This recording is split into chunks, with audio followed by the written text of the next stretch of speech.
جگہ تم بسم اللہ پڑھتے، لو قلت بسم اللہ لرفعتک الملائکہ، تو تمہیں آسمان کے اوپر فرشتے اٹھا لیتے، والناس ینظرون، اور اس من کو لوگ اپنی آنکھوں سے مشاہدہ کر رہے ہوتے۔ اگر اس تکلیف پہنچنے، یہ تکلیف پہنچنے کے بعد تم سیکھ نہ کہہ کر کے بسم اللہ پڑھ لیتے، اللہ کا نام لے لیتے، تو تمہیں آسمانی فرشتے اوپر اٹھا لیتے اور اس منظر کو پورے لوگ دیکھ رہے ہوتے۔ اللہ، اس سے یہ معلوم ہوا جب بھی کوئی تکلیف پہنچے، جب بھی کوئی مصیبت آئے، ارے باپ رے، افری میاں، یہ سب نہیں بولنا چاہیے۔ انا للہ و اذا اصابتهم مصیبہ، کیا اللہ نے کہا؟ قالوا، تو وہ کہتے ہیں انا للہ و انا الیہ راجعون۔ مومنین کی مثال دی کہ جب انہیں مصیبت پہنچتی ہے تو وہ یہی کہتے ہیں۔ رسول پاک صلی اللہ علیہ وسلم نے جنگ کے میدان میں بھی طلحہ بن عبید اللہ کو یہی نصیحت کی، اے طلحہ، اگر تم نے سی کی جگہ بسم اللہ کہہ دیا ہوتا لرفعتک الملائکہ، تو آسمانی فرشتے تمہیں اوپر اٹھا لیتے، والناس ینظرون، اور لوگ دیکھ رہے ہوتے۔ ان کے کارنامے فداکارانہ تھے۔ حضرت عائشہ صدیقہ فرماتی ہیں، آج کے اس ہفتہ پروگرام میں جس صحابی کی سیرت، جس صحابی کے فضائل و مناقب آج ہم بیان کرنے والے ہیں، وہ صحابی رسول حضرت طلحہ بن عبید اللہ رضی اللہ تعالیٰ عنہ ہیں، جن کا نام طلحہ ہے، ولدیت عبید اللہ ہے، اور کنیت ابو محمد ہے۔ ان کا سلسلہ نسب رسول پاک صلی اللہ علیہ وسلم کے سلسلہ نسب سے کعب بن لوی پہ جا کے ملتا ہے۔ ہجرت سے تقریباً 28 سال پہلے مکے میں پیدا ہوئے اور ان کی وفات سن 36 ہجری کے اندر ہوئی۔ یہ قریش کے تھے اور اسی نام سے ملتے جلتے ایک دوسرے صحابی بھی ہیں جن کو ابو طلحہ کہتے ہیں۔ یہ وہ صحابی ہیں جو کہ عشرہ مبشرہ میں شامل ہیں، لیکن ابو طلحہ انصاری جو ہے، جن سے متعلق یہ واقعہ منقول ہے کہ لن تنالوا البر والی آیت جب نازل ہوئی تو انہوں نے اپنا پورا باغ اللہ کی راہ میں صدقہ کر دیا تھا۔ وہ دوسرے صحابی، وہ ابو طلحہ ہے نا، جنہوں نے رسول صلی اللہ علیہ وسلم کے مہمان کو اپنے گھر میں لے جا کر چراغ بجھا کر کے کھانا کھلایا تھا۔ وہ ابو طلحہ اور وہ انصاری صحابی ہیں۔ یہ جس صحابی کی ہم بات کر رہے ہیں وہ عشرہ مبشرہ میں سے ہیں، طلحہ بن عبید اللہ۔ ان کی شخصیت نمایاں ہے تاریخ اسلام میں، اور جہاں تک ان کے اسلام کا واقعے کا تعلق ہے تو واقعہ بھی بڑا عجیب و غریب ہے۔ یہ سیدھے سادے تھے اور کاروباری لائن سے جڑے ہوئے تھے۔ یہ خود بیان کرتے ہیں صفت الصفوہ میں، یہ واقعہ منقول ہے کہ خود وہ بیان کرتے ہیں کہ میں تجارتی غرض سے ملک شام میں تھا، ملک شام کی ایک منڈی میں تھا، میں مال کی خرید و فروخت کر رہا تھا، تو میں نے اسی شہر کے اندر میں نے دیکھا گرجا گھر میں ایک پادری اپنے ماننے والے لوگوں سے کہہ رہا ہے کہ جاؤ منڈی میں جا کر کے دیکھو اور پوچھو، پتہ کرو کہ یہاں مکے سے کون آیا ہے۔ تو جب طلحہ بن عبید اللہ رضی اللہ تعالیٰ عنہ کو پتہ چلا کہ مکے سے آنے والے آدمی کی تلاش جاری ہے تو انہوں نے خود کو ظاہر کیا اور کہا کہ میں مکے سے آیا ہوں، بتائیے کیا معاملہ ہے۔ تو اس راہب نے، اس پادری نے، اس کرسچن پوپ نے پوچھا کیا مکے کے اندر احمد نبی ظاہر ہو چکے ہیں؟ یاد رکھیے رسول پاک صلی اللہ علیہ وسلم کا دوسرا نام احمد بھی، ان کی کتابوں میں رسول پاک صلی اللہ علیہ وسلم کی جو پیشن گوئی تھی وہ احمد نام سے تھی، اسی لیے راہب کو احمد نام کا پتہ تھا، لیکن حضرت طلحہ بن عبید اللہ کو یہ نام پتہ نہیں تھا۔ کہتے ہیں کہ مجھے اس بارے میں کوئی جانکاری نہیں، تو کہا کہ جاؤ جلدی گھر جاؤ اور جا کر کے پتہ کرو اور ان سے ملو جا کر۔ کہتے ہیں کہ میں نے اپنی تجارت سارا میں نے سب کچھ بند کر دیا اور ڈائریکٹ میں مکہ آیا اور مکے میں لوگوں سے معلوم کیا کہ کوئی نیا واقعہ نیا حادثہ پیش آیا ہے تو ہمیں مطلع کرو، بتاؤ کہ ہاں جی ایک واقعہ پیش آیا ہے یہ کہ محمد بن عبداللہ الامین، دیکھیں صفت الصفا میں الامین کا بھی لقب لکھا گیا ہے جو اس بات کی دلیل ہے کہ وہ لوگ رسول پاک صلی اللہ علیہ وسلم کو نبوت ملنے تک امین جانتے تھے، امانت دار مانتے تھے۔ کہتے محمد بن عبداللہ الامین نے نبوت کا دعویٰ کیا ہے، خود کو نبی ظاہر کیا ہے، اور ابو قحافہ کے بیٹے نے ان کی تصدیق کی ہے، ان کی اتباع کی ہے، ان کی بات مان لی ہے۔ یہ ابو قحافہ کے بیٹے کون ہیں؟ حضرت ابو بکر صدیق رضی اللہ تعالیٰ عنہ کے والد محترم جو تھے ان کا نام ابو قحافہ تھا۔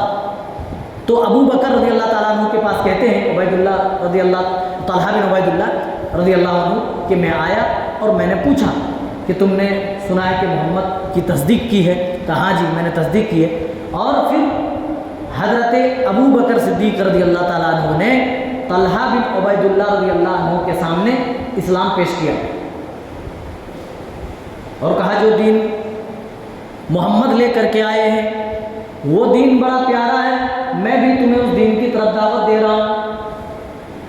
تو حضرت طلحہ بن عبید اللہ رضی اللہ عنہ نے ملک شام میں جو پادری نے سوال کیا تھا وہ پورا واقعہ بیان کیا، کہا کہ ایسا ایسا واقعہ۔ تو حضرت ابو بکر صدیق رضی اللہ تعالیٰ عنہ نے انہیں لے کر رسول صلی اللہ علیہ وسلم کی خدمت میں حاضری دی اور پوری بات، پوری جو تفصیل تھی ملک شام میں جو واقعہ پیش آیا وہ سب کچھ ڈیٹیل میں بتا دیا۔ آپ صلی اللہ علیہ وسلم نے بھی حضرت طلحہ بن عبید اللہ رضی اللہ تعالیٰ عنہ کو اسلام کی تعلیم دی۔ خود کہتے ہیں کہ رسول صلی اللہ علیہ وسلم کے کہنے پر میں ایمان لے آیا اور جب میں نے واقعہ بیان کیا تو رسول صلی اللہ علیہ وسلم اس سے بہت زیادہ مسرور ہوئے، بہت زیادہ خوش ہو گئے۔ تو اس طریقے سے وہ اسلام لائے، جیسا کہ معلوم ہوا ان کی سیرت سے کہ سیدھے سادے تھے اور اپنے کاروباری لائن سے جڑے ہوئے تھے۔ ہجرت دیکھیے انہوں نے کیسے کی۔ جس وقت رسول پاک صلی اللہ علیہ وسلم مکہ چھوڑ کر مدینہ کی طرف ہجرت کر رہے تھے، راوی حدیث کہتے ہیں، ترمذی کی صحیح روایت ہے کہ حضرت طلحہ بن عبید اللہ رضی اللہ تعالیٰ عنہ ملک شام سے اپنا تجارتی قافلہ لیے واپس آ رہے تھے، راستے میں ملاقات ہو گئی۔ جب رسول پاک صلی اللہ علیہ وسلم سے ملاقات ہوئی تو آپ صلی اللہ علیہ وسلم کو حضرت طلحہ رضی اللہ تعالیٰ عنہ نے کچھ کپڑے بھی گفٹ کیے اور کہا میں ابھی مدینہ سے آ رہا ہوں، میں اسی راستے سے ہو کر کے آ رہا ہوں، اے میرے نبی پاک صلی اللہ علیہ وسلم، مدینہ کے لوگ اہل یثرب آپ کو شدت سے انتظار کر رہے ہیں، آپ کی راہ دیکھ رہے ہیں۔ آپ صلی اللہ علیہ وسلم اور مزید جلد بازی میں رخت سفر باندھتے اور مدینہ کی طرف روانہ ہو جاتے۔ یہ حضرت طلحہ بن عبید اللہ رضی اللہ تعالیٰ عنہ کہتے ہیں کہ میں مکے کے اندر گیا اور ابو بکر رضی اللہ تعالیٰ عنہ کے سامنے یہ میں نے بات کہی، ان کے اہل و عیال چونکہ یہیں پر تھے، کہتے میں نے پورا مال فروخت کر دیا کم زیادہ میں اور میں بھی اپنے ابو بکر رضی اللہ تعالیٰ عنہ کے اہل و عیال کے ساتھ میں مدینہ آ گیا۔ اور پھر رسول پاک صلی اللہ علیہ وسلم نے ایک مشہور صحابی ابی بن کعب کے ساتھ ان کی بھائی چارہ کرا دی۔ اس طریقے سے انہوں نے ہجرت کی اور جانتے ہیں اسلام جب یہ لے آئے تو اسلام کی بدولت انہیں کتنی تکلیفوں کا سامنا کرنا پڑا۔ مکے کے بڑے مشہور سردار ہیں اور ان کے ایک بھائی ہیں، دونوں مل کر کے حضرت ابو بکر صدیق اور طلحہ بن عبید اللہ رضی اللہ تعالیٰ عنہ کو ایک ہی رسی میں جکڑ دی، ایک رسی میں باندھ کر کے سزائیں دے رہے تھے، لٹکا دیے ایک رسی میں۔ اسی لیے ان کو قرینین کہا جاتا ہے، قریبی رشتوں والے۔ دونوں کے اندر جو دوستیاں قائم ہو گئی تھی، جو قریبیاں قائم ہو گئی تھی، اسی لیے انہوں نے قرینین کہا گیا اور ایک ہی رسی میں انہوں نے سزا دی۔ اسلام کے لیے ان کی قربانیاں بہت بڑی ہیں۔ رسول پاک صلی اللہ علیہ وسلم جب سن 10 ہجری کے اندر اپنا آخری حج ادا فرما رہے تھے، تو اس وقت حضرت طلحہ بن عبید اللہ رضی اللہ تعالیٰ عنہ آپ کے ساتھ تھے، آپ کے شانہ بشانہ تھے۔ اور جب سن 11 ہجری میں رسول پاک صلی اللہ علیہ وسلم کی وفات ہوئی تو لوگ جب خلافت کے بارے میں ڈسکس کر رہے تھے، لیکن نبی کی وفات سے حضرت طلحہ بن عبید اللہ کو اتنا صدمہ پہنچا، اس ڈسکس میں نہ شرکت کر کے انہوں نے ایک کونا اختیار کر کے بس یہی سوچتے رہے کہ اب ہمارا کیا ہوگا، ہمارا فیوچر کیا ہوگا، ہمارا مستقبل کیا ہوگا۔ غزوہ احد میں یہ وہ شخص ہیں جو تنہا رہ گئے تھے، 11 انصاری صحابیوں کے بیچ یہ اکیلے تنہا رہ گئے، 12 انصاری صحابیوں کے ساتھ۔ لیکن ایک موقع ایسا بھی آیا، سعد بن ابی وقاص اور یہ دونوں اکیلے پڑ گئے، اور ایک واقعہ ایسا بھی آیا کہ جب یہ تنہا تھے اور 11 مشرکین نے رسول پاک صلی اللہ علیہ وسلم کے ساتھ گھیر لیا۔ جنگ احد کا نقشہ اٹھائیے، آپ نے سنا ہوگا، آپ نے پڑھا ہوگا کہ ابتدائی دوران میں مسلمان جنگ جیت چکے تھے، لیکن جب مال غنیمت سمیٹنے کے لیے مسلمان، جن کو اللہ کے رسول صلی اللہ علیہ وسلم نے پہاڑی کے درے پہ لگایا تھا، وہ جگہ چھوڑ دی، پیچھے سے کافروں نے حملہ کیا، اور پھر جنگ کی حالت ایسے ہو گئی کہ اکثر مسلمان پیچھے ہٹنے پر مجبور ہو گئے، حتیٰ کہ رسول صلی اللہ علیہ وسلم کی بھی حفاظت کے بارے میں بھی خیال نہ ہوا، لوگ پیچھے ہٹتے چلے گئے۔ وہی موقع تھا جب آپ صلی اللہ علیہ وسلم کے ساتھ حضرت طلحہ بن عبید اللہ اکیلے تھے، اور 11 مشرکین آپ پر تابڑ توڑ حملہ کر رہے ہیں۔ آپ صلی اللہ علیہ وسلم کہہ رہے ہیں کہ کون ہے جو ان کافروں کو مجھ سے الگ کرے؟ اور میرے بھائیوں، یہی وہ طلحہ بن عبید اللہ تھے جو اکیلے 11 مشرکین پر بھاری پڑ رہے تھے، شیر کی طرح اچھل کر کے آئے، للکار کر کے آگے بڑھے اور مشرکین کو پیچھے دھکیل دیے۔ اور حضرت ابو طلحہ رضی اللہ تعالیٰ عنہ نے اسی جنگ کے اندر اپنی 5 انگلیاں گوا دی۔ فضرب یدہ، کہتے ہیں کہ ایک ضرب آپ کے ہاتھ پر پڑی، وہ ضرب ایسی تھی کہ اگر حضرت طلحہ بن عبید اللہ اپنے ہاتھ سے نہ روکتے تو رسول پاک صلی اللہ علیہ وسلم زخمی ہو جاتے۔ رسول پاک صلی اللہ علیہ وسلم کے دفاع میں، آپ کے بچاؤ نے حضرت طلحہ رضی اللہ تعالیٰ عنہ نے اپنے ہاتھ سے تلوار کی وار کو روکا، ایسے کر کے تلوار پکڑ لی تو انگلیاں ساری کی ساری کٹ گئی، اور اس دوران حضرت طلحہ بن عبید اللہ کی زبان سے سی کا لفظ نکلا، سی، ایسے بولتے ہیں، ایسے درد سے۔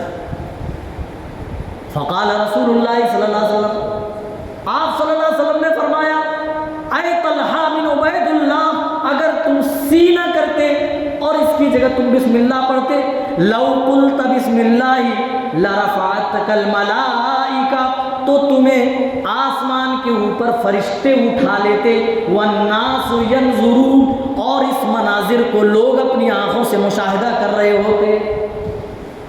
اگر اس تکلیف پہنچنے کے بعد تم سی نہ کہہ کر کے بسم اللہ پڑھ لیتے، اللہ کا نام لے لیتے، تو تمہیں آسمانی فرشتے اوپر اٹھا لیتے اور اس منظر کو پورے لوگ دیکھ رہے ہوتے۔ اللہ، اس سے یہ معلوم ہوا جب بھی کوئی تکلیف پہنچے، جب بھی کوئی مصیبت آئے، ارے باپ رے، افری میاں، یہ سب نہیں بولنا چاہیے۔ انا للہ و اذا اصابتهم مصیبہ، کیا اللہ نے کہا؟ قالوا، تو وہ کہتے ہیں انا للہ و انا الیہ راجعون۔ مومنین کی مثال دی کہ جب انہیں مصیبت پہنچتی ہے تو وہ یہی کہتے ہیں۔ رسول پاک صلی اللہ علیہ وسلم نے جنگ کے میدان میں بھی طلحہ بن عبید اللہ کو یہی نصیحت کی، اے طلحہ، اگر تم نے سی کی جگہ بسم اللہ کہہ دیا ہوتا، لرفعتک الملائکہ، تو آسمانی فرشتے تمہیں اوپر اٹھا لیتے، والناس ینظرون، اور لوگ دیکھ رہے ہوتے۔ ان کے کارنامے فداکارانہ تھے۔ حضرت عائشہ صدیقہ فرماتی ہیں کہ میرے باپ، میرے والد محترم ابو بکر صدیق کے سامنے جب بھی جنگ احد کا ذکر ہوتا تو میرے باپ یہی کہا کرتے تھے کہ وہ دن، احد کا دن تو صرف طلحہ بن عبید اللہ کا دن تھا۔ یہی صحابی ہے، رسول پاک صلی اللہ علیہ وسلم کے دفاع میں جانتے ہو 70 سے زائد زخم کھائے، تیر و تلوار کی بوچھار آ رہی ہے، اپنے سینوں سے تلواروں کی مار روک رہے ہیں، کبھی اپنے ہاتھوں سے روک رہے ہیں۔ 30 سے زائد تو صرف تلوار کے زخم تھے، سارے زخموں کو ملا دے تو 70 سے متجاوز ہو جاتی ہے، اتنے زخم یہ جنگی احد میں۔ اور یہی وہ صحابی رسول ہے، صرف یہی نہیں، مشرکین رسول پاک صلی اللہ علیہ وسلم کے قتل کے در پہ ہیں، چاہتے ہیں کسی طرح کے اس چراغ کو آج گل کر دیا جائے، نبوت کے اس چراغ کو آج بجھا دیا جائے، بار بار پیچھے ہٹا رہے، بار بار پیچھے کافر آ جا رہے۔ یہی طلحہ بن عبید اللہ ہے، آپ احد پہاڑ پر چڑھنے کی کوشش کر رہے ہیں، چڑھ نہیں پا رہے ہیں۔ حضرت طلحہ بن عبید اللہ نے جب یہ دیکھا کہ آپ چڑھنے کی کوشش کر رہے ہیں لیکن چڑھ نہیں پا رہے، آپ بیٹھ گئے اور آپ نے اپنے کندھے پر رسول پاک صلی اللہ علیہ وسلم کو اٹھایا، اپنے کندھے پر سوار کر کے احد کے دن میرے نبی کو پہاڑی کے اوپر یہی طلحہ بن عبید اللہ رضی اللہ عنہ نے چڑھایا تھا۔ وہی موقع ہے جب آپ صلی اللہ علیہ وسلم نے حضرت طلحہ بن عبید اللہ کو جنت کی مزید خوشخبریاں سنائی تھی۔ اوجب طلحہ اس طریقے کے الفاظ آپ نے طلحہ بن عبید اللہ کے لیے کہے، کندھے پر بٹھا کر کے بتاؤ، آدمی پہاڑ پر خود نہیں چڑھ سکتا ہے، کندھے پر لے کر کے چڑھنا کتنا دشوار ہوگا، بتائیے کتنے طاقتور رہے ہوں گے، جسامت کیا ہوگی، قوت و طاقت کی کیا انتہا ہوگی۔ ایک روایت ملتی ہے صحیح مسلم میں، خود یہی طلحہ بن عبید اللہ رضی اللہ تعالیٰ عنہ حدیث کو ذکر کرنے والے ہیں، کہتے ہیں کہ صحابہ نے رسول صلی اللہ علیہ وسلم سے پوچھنا چاہا کہ ہم میں سے کون ہیں جنہوں نے اللہ کے لیے اپنی نظر پوری کی، تو رسول صلی اللہ علیہ وسلم کا جو ادب تھا صحابہ میں، جو احترام تھا، جو روب و دبدبا تھا، اس اعتبار سے آپ سے ڈائریکٹلی نہیں پوچھ سکتے تھے، تو ایک دیہاتی کم پڑھا لکھا شخص تھا، اس سے کہا کہ بھائی تم سوال ذرا پوچھ لو تو رسول سے کہ آخر کون ہے جس نے اپنی نظر دنیا میں پوری کی۔ رسول پاک صلی اللہ علیہ وسلم تشریف لائے، وہ جا رہے اور پوچھ رہے کہ اللہ کے رسول آپ بتائیں کون وہ شخص ہے جس نے اپنی نظر دنیا میں پوری کی۔ آپ خاموش رہے، دوسری بار پوچھا گیا تب بھی آپ خاموش رہے، تیسری بار بھی آپ سے پوچھا گیا، تیسری بار بھی آپ نے کوئی جواب نہیں دیا۔ اتنے میں حضرت طلحہ بن عبید اللہ کہتے ہیں کہ میں مسجد سے باہر نکلا اور میں سبز رنگ کے لباس میں ملبوس تھا، میں ہرے رنگ کے کپڑے پہنے ہوئے تھا، مجھے آتے ہوئے رسول اللہ صلی اللہ علیہ وسلم نے دیکھا تو فرمانے لگے کہاں ہے جو نظر کے بارے میں مجھ سے سوال کر رہا تھا۔ اس اعرابی صحابی نے، اس دیہاتی شخص نے کہا یا رسول اللہ میں حاضر ہوں، میں ہی وہ شخص ہوں جو میں پوچھ رہا تھا کہ کون ہے جنہوں نے دنیا میں اپنی نظر اللہ کے لیے پوری کی ہے۔ اے سوال کرنے والے، طلحہ بن عبید اللہ کی طرف دیکھ لو، یہ وہی شخص ہے جس نے دنیا کے اندر اللہ کے لیے اپنی نظر پوری کی ہے۔ یہ ہے حضرت طلحہ بن عبید اللہ رضی اللہ تعالیٰ عنہ کی فضیلت، ان کا مقام، اور رسول پاک صلی اللہ علیہ وسلم سے ان کی قربت۔ چند ایک باتیں بتا کر میں بات ختم کر رہا ہوں۔ رسول پاک صلی اللہ علیہ وسلم نے مختلف اوقات میں انہیں مختلف القابات سے ملقب کی۔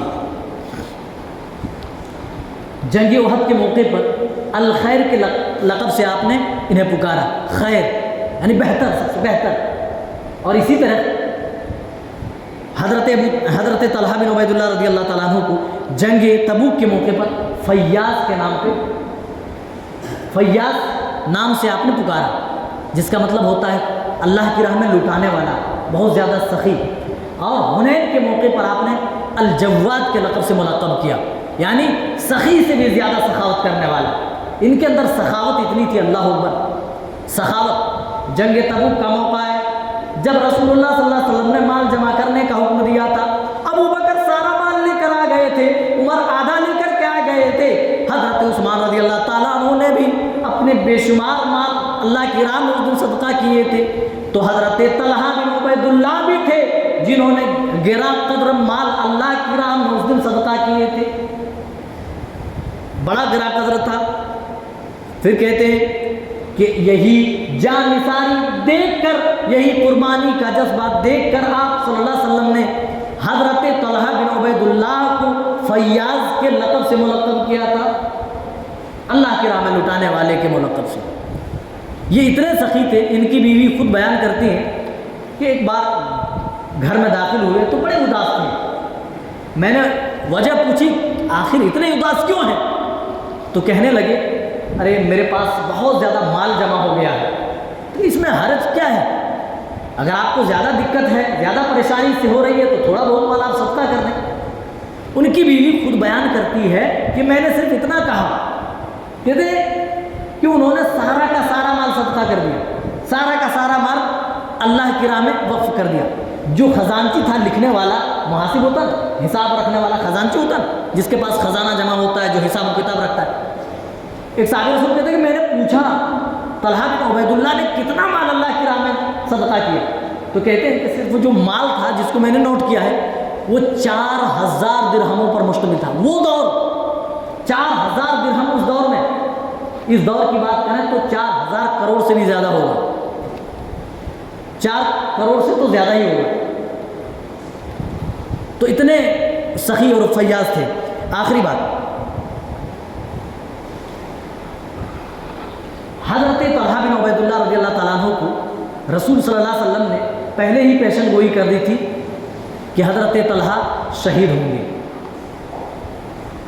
ایک تو واقعہ وہ ہے کہ حضرت عثمان ابو بکر عمر کے ساتھ اللہ کے رسول احد پہاڑ پر چڑھے تھے اور پہاڑ حرکت کرنے لگا, لیکن یہ وہ موقع ہے جب آپ ہیرا پہاڑ پر چڑھے ہوئے تھے. کون ہے آپ کے ساتھ؟ ابو بکر عمر عثمان والی طلحہ اور زبیر ہے. تو ہلنے لگے, پہاڑ ہلنے لگا, تو آپ نے کہا اہدا فما علیک الا نبی او صدیق او شہید, اے ہیرا خاموش ہو جا, ٹھہر جا, رک جا, تیرے اوپر ایک نبی, صدیق اور شہداء ہے. اور آپ نے تو یہاں تک کہہ دیا تھا کہ جو چاہتا ہو دنیا میں چلتا پھرتا جنتی دیکھے, وہ طلحہ بن عبید اللہ کو دیکھ لے, وہ دنیا میں چلتا پھرتا شہید ہے, وہ اللہ کی راہ میں شہید ہو جائے گا. اور ہوا بھی ہے, مروان بن حکم کے ہاتھوں تیر کے ذریعے سے یہ شہید ہوئے. سن 36 ہجری میں ان کی وفات ہوئی اور اپنے رب حقیقی سے جا ملے. انا للہ و انا الیہ راجعون. انشاءاللہ دوسرے ہفتے کسی دوسرے صحابی کی سیرت آپ کے سامنے لائیں گے. اللہ تعالیٰ ہمیں اچھی سمجھ عطا فرما, ہمیں صحابہ کی سیرت سے عبرت و نصیحت حاصل کرنے کی توفیق عنایت فرما اور ہمارے ایمان میں جلا عطا فرما. آمین. السلام علیکم ورحمۃ اللہ وبرکاتہ.